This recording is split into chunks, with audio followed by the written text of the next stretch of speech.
Subject కి ఒక teacher ఉంటారు, అన్ని సబ్జెక్టులు నన్ను చదవమంటారు. ఇంత చిన్న బుర్రలో అన్ని ఎలా నింపాలి? Class work, home work, fair notes అంటారు. సబ్జెక్ట్ కి 3 బుక్స్ పెట్టి బ్యాగ్ నింపుతారు. ఇన్ఫాక్ట్ నా బరువు కన్నా నా బ్యాగ్ బరువే ఎక్కువ.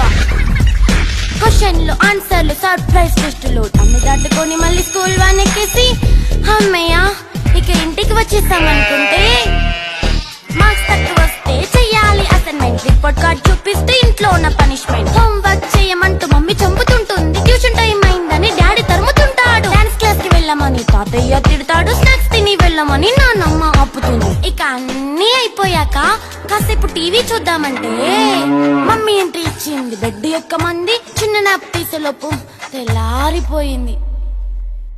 అయ్యో మళ్ళీ మొదలు ఈ స్కూల్ కష్టాలు, ఇక మళ్ళీ మొదలు